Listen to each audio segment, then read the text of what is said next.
Oi, pessoal. Quanto tempo? Depois de 15 dias sem voz, em virtude de uma. Ainda tô, tá vendo? Em virtude de uma virose. Meu filho pegou, eu peguei, meu marido pegou, minha filha pegou, todo mundo pegou. Fiquei 15 dias sem voz e esse período eu acabei ficando distante das redes sociais, né? Foi um momento que meu corpo me pediu silêncio, né? Pediu para eu parar, para eu refletir, para eu reprogramar, enfim, algumas questões. Foi um momento de pausa, de, de curas, sabe? De mexer em algumas coisas, enfim. Foi um momento importante. Como tem sido, né? Na verdade, voltei a falar, mas ainda estou nesse processo. Acredito que seja a lua, né? Mas vamos lá. Hoje eu vim falar com vocês sobre uma história, contar uma história para vocês. Então, vou contar uma história. Eu participei de um processo seletivo, não sei se todos sabem, mas eu já trabalhei no mercado formal, aquele que todo mundo sabe, que sai para trabalhar e tal, carteira assinada, enfim, CLT. Pronto, melhor, melhor. Que trabalho, todos nós trabalhamos, eu trabalho todo dia, por sinal. CLT. E aí eu participei de um processo seletivo, né, numa empresa, e eu tive o cuidado.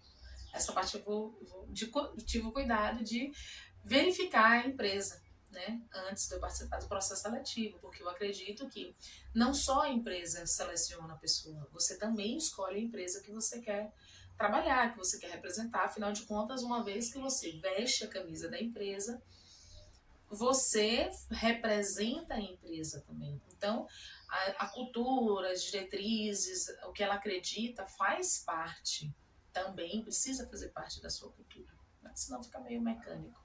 Pelo menos é o que eu acredito. Então vamos lá. Eu tive cuidado, gostei da proposta dela, né? Pesquisei ela nas principais redes sociais, né? No LinkedIn, enfim. Isso aí. Procurei sobre enfim, essa parte eu vou deixar pro final.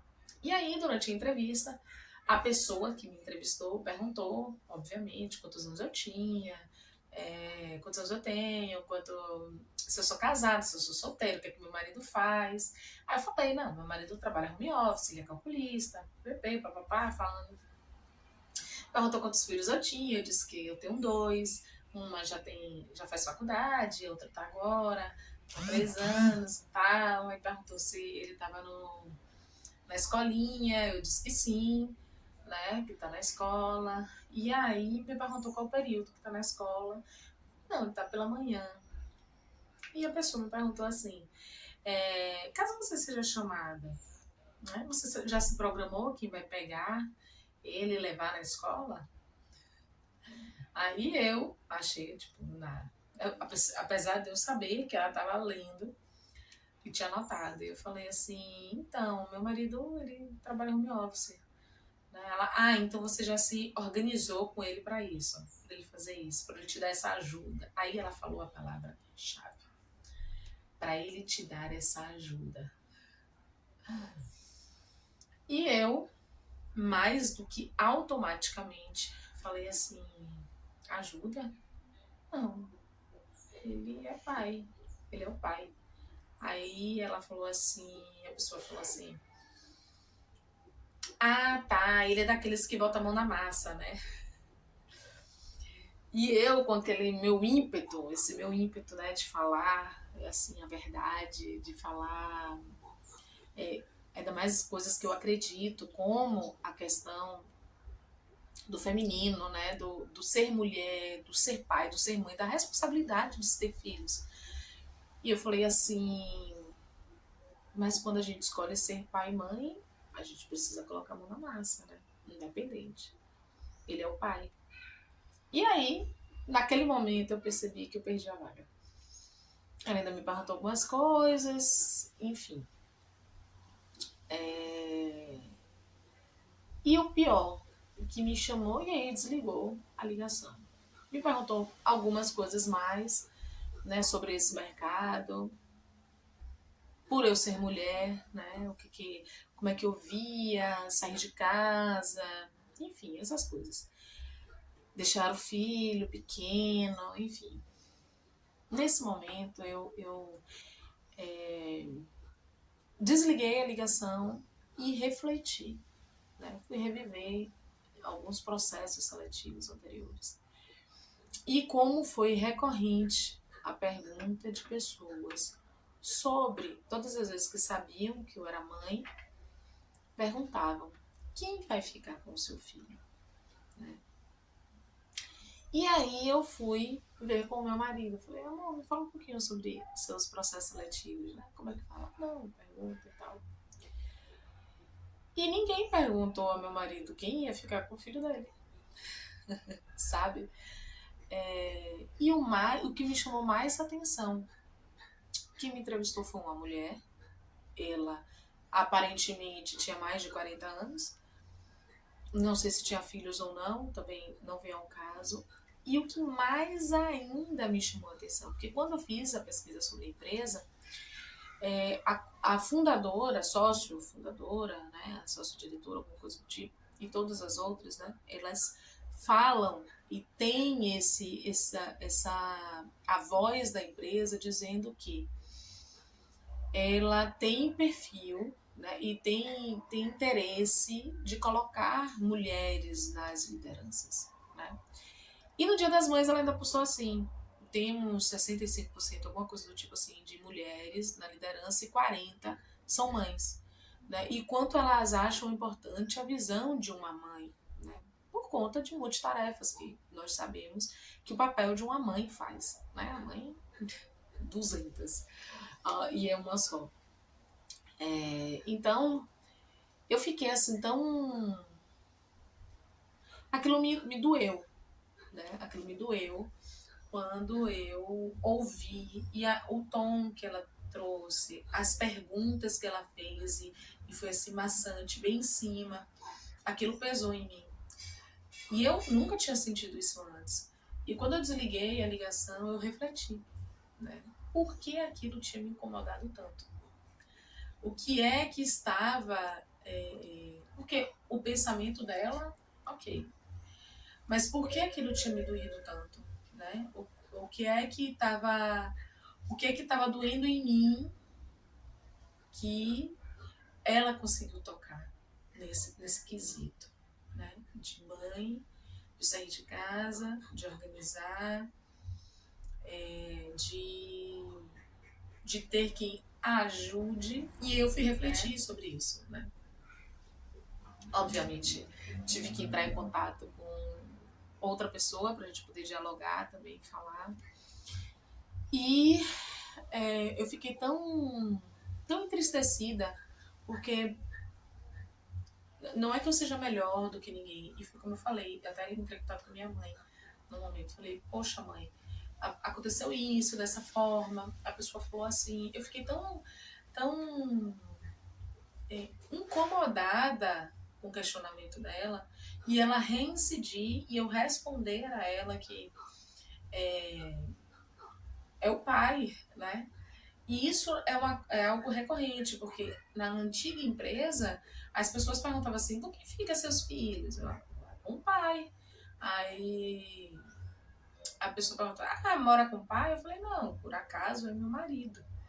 O pai dele é meu marido. Então ele fica com o meu marido, que é o pai, mas ele não me ajuda, ele é parte do processo. Afinal de contas, eu não fiz só. E como isso é estrutural, né? Como isso é um histórico que a gente tem, em que as mulheres precisam dar conta, que as mulheres... A minha sensação, e uma das coisas que eu refleti, conversei com minha mãe, disse que estava me incomodando, e eu cheguei a uma conclusão: por que foi que eu fui atrás de ser terapeuta e levantar a bandeira feminina? Eu sou terapeuta do Sagrado Feminino, né? Eu fiz cursos, eu planto a lua, eu tenho uma conexão com a Mãe Terra, eu acredito que a Terra, no Candomblé, apesar de ter o dono da Terra, que é o Baluaê, eu acredito que é a Mãe Terra, uma mulher, em minha concepção, e existem outras vertentes que dizem que não, e tem outras que dizem que sim, mas para mim é uma mulher, né? A nossa mãe é que nutre, geradora, E eu acredito que a Terra é o ventre do grande mundo. E agora a gente vai para o sagrado. E a pergunta que ressoou me incomodou tanto é que eu fui atrás dessa questão do sagrado feminino, né, de trabalhar com mulheres, de me empoderar como mulheres. Eu era uma pessoa que tinha um problema muito sério com a minha mãe. Né? Minha mãe sempre foi meu porto seguro, sempre. Sempre, sempre, minha vida toda. Entretanto, a gente não conseguia dialogar. É antagônico, mas é real. Apesar de a gente não conseguir dialogar, porque nós temos visões diferentes, nós temos opiniões diferentes, apesar de visões parecidas, nós temos opiniões diferentes, tomando decisões diferentes, são dores diferentes. E aí, eu fui refletir sobre isso. Né? O que me doeu foi justamente esse foi o motivo que eu fui atrás do empoderamento feminino, né? Em dizer que as mulheres elas queimaram o sutiã, né? O ato de queimar o sutiã não é apenas para ter o direito que o homem também tem, né? De equidade, né? De igualdade, mas para além disso é necessário uma educação masculina sobre esse processo. Eu percebo que as mulheres, elas não têm, posso falar por mim, pelo meio que eu vivo, pelas pessoas que me acompanham, pelas pessoas que eu atendo, pelas pessoas que eu cuido. A grande maioria das mulheres, elas têm um aglomerado de atividades, né? E os homens são os coadjuvantes, né? Eles estão ali, né? O patriarcado que vem ao longo do tempo. Né? Eu sou o patriarcado, eu que coloco a comida dentro de casa. Você cuida de todo o resto. Né? Você cuida da roupa do filho, você cuida do médico, você é quem marca, você é quem fala com a escolinha, você é quem entra no grupo das mães, você que vai para a reunião de pais e mestres, é você que pesquisa as situações do seu filho para que seja válido ou não, é você que arruma uma solução, é você que organiza a casa, você que diz onde é que está o pano de prato, né? O armário é você que organiza, é você que sabe onde estão as coisas, então o homem vai para a cozinha, o homem faz as coisas, mas fica lá perguntando, Carol, onde é que está não sei o quê? Você viu tal coisa? Não, porque você que guarda. E quando eu vou ver, quando eu vou olhar, quando eu vou me aprofundar, lógico que a fala dela é bem questionável pela questão do patriarcado. Né? Claro que isso é fato, mas o que me incomoda até é essa minha luta. E por eu não estar mais levantando tanto a bandeira nesse sentido, dando voz a esse meu feminino, dando voz e honrando os meus ancestrais, né? Todas as mulheres da minha vida anterior que vieram a mim e que permitiram que eu estivesse aqui hoje, elas foram mulheres que foram caladas, que foram silenciadas. E eu não tô aqui para gritar pro mundo, né? Eu não tô aqui para mudar o mundo. Se eu mudar a massa, mas eu quero mudar o mundo que eu estou, né? Eu gostaria de mudar a minha realidade. E como é que eu faço isso? Qual é a forma que eu faço isso? É dando voz à minha verdade. É dando voz à minha filha. É educando o meu filho para ele ter uma parceira quando ele for mais velho. E não a mãe novamente. Né? Que ele saiba se desvencilhar dos problemas, que ele saiba lavar a cueca dele, lavar a roupa dele, fazer a comida dele, né? Fazer um processo seletivo e ser responsável por isso. Se a esposa quiser ir para a rua e ir trabalhar, ele ficar em casa com o filho, ou se os dois trabalharem fora, os dois se dedicarem à educação daquela criança, à formação moral, à formação educacional, de estudo, de tudo. Ele participar, ele ler livros sobre crianças, se ele decidir ser pai um dia. Né? Então, é essa voz que eu não posso calar. O que me incomodou muito, né, o que me deixou bem abalada, foi justamente isso. Eu não estar vivendo, fazendo disso diariamente. Eu fazendo isso dentro de um cubículo, né? Dentro da minha realidade, da minha casa, ali comigo mesma. E não dá para ser assim. Né? Então, eu resolvi gravar esse vídeo justamente para falar com você, mulher, que está cansada desse processo. Né? Nós precisamos mudar essa visão. Não é levantando, queimando o sutiã, nem colocando o homem para fora, porque nós precisamos da energia masculina. Nós somos o positivo e o negativo, nós somos o homem e a mulher, nós temos as duas fases juntas no nosso corpo. Eu, como mulher, tenho energia masculina, meu marido tem energia feminina também, com ele, além da masculina também. Então é necessário que saibamos equilibrar isso para ter uma vida plena, né? Para ter uma vida. Não estou dizendo que eu não vou ter mais problemas, que eu não vou ter crise existencial, que eu não vou me questionar, nada disso. Né? Eu sou um Yalorixá, eu cuido, eu zelo de Orixá. Né? E nesse momento também, quando eu desliguei, eu fiz a minha entrevista dentro do quarto do santo, como eu estou aqui agora, e eu olhei para o Ibá do meu santo e eu sou uma mulher de Oiá, né? E Ansan eu tenho energia de Oiá no meu corpo, eu tenho Oxum na minha vida, né? Então, como é que eu estou representando elas, né? Esse feminino, né? Essa história, honrando esse caminhar delas, né? Como é que eu estou honrando a minha pombagira, né? Que ela trouxe, inclusive, no período da pandemia, o sustento da minha casa, né? E quando eu estava no período, no puerpério, inclusive, né? Então, assim, como é que eu estou fazendo isso? Qual é a forma que eu estou cultuando? Qual é a forma que eu estou honrando elas na minha vida? E aí eu te pergunto, qual é a forma que você tem honrado as mulheres que permitiram que você estivesse aqui hoje? Qual é a forma que você tem educado os seus filhos para serem homens e não meninos? Estou falando sobre energias, sobre o que fazemos, o que vivemos, qual o respeito que a gente tem. Independente da questão sexual, eu estou falando de energias. Todos nós temos essa energia. Existem homens que têm energias femininas muito mais altas, mulheres que têm energia masculina muito mais alta. Eu, durante muito tempo, tive a energia masculina a todo vapor. Eu era bruta, sabe? Eu era um homem. Eu andava como um homem, sabe? Me vestia como um homem, eu tomava atitudes como um homem, eu queria agir como um homem. Durante muito tempo na minha adolescência, né? A energia masculina gritava em mim, pulsava. E era um homem disfuncional. Né? Olha quantos assuntos a gente está trazendo aqui. Né? Como a gente não consegue colocar uma pessoa em várias caixinhas. Nós somos um todo. Enquanto nós não entendemos isso, que nós somos um todo, as coisas não conseguem fluir. E a ideia de eu gravar esse vídeo, além de desabafo, né, é trazer você para essa reflexão, dando você, ser humano, pessoa pensante, um ser pensante, que é capaz de modificar o seu ambiente, de modificar onde você está, o local que você está, a energia que você se encontra, as posturas que você tem. Você consegue trazer razão e emoção.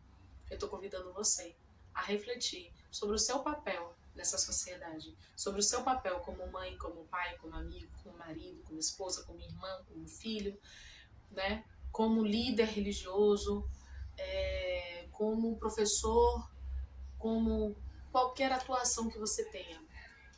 Eu estou convidando você que nasceu e veio aqui na Terra. Qual é o seu propósito? Qual é o seu propósito? O que você veio fazer aqui? Qual é a sua voz? O que é que te indigna? O que é que te movimenta? E para além disso, o que você pode fazer para que isso modifique? Eu escolhi trazer a minha voz de volta para que ela seja ouvida. Não é à toa, mas eu quero ir além. Né? Em que sentido ir além? Convidar você, né? Trazer essa egrégora, formar pessoas nesse sentido, fazer com que você também traga a sua opinião para raciocinar. Poxa, eu não tinha pensado sobre isso, de fato, é verdade. Isso é. Então, não estamos dizendo com isso. Vivemos no capitalismo, não tem jeito. O dinheiro manda. E é através disso. A gente não pode reinventar a roda, né? Mas nós podemos adaptar a roda de acordo com o que a gente quer. Né? Nós podemos mudar o que está em volta, mudar o entorno, ter uma postura diferente, uma visão diferente, uma forma diferente. E eu vim convidar você para que essa semana a gente possa fazer reflexões sobre qual é a sua postura diante da vida. Qual é a voz que você está silenciando? O que é que você está negando em frente ao espelho? O que é que você está deixando de falar ou de contribuir para aquele? Como você tem cuidado do seu maior templo e algo mais sagrado, que é o seu corpo, que é você mesmo? E é isso que eu vim te convidar.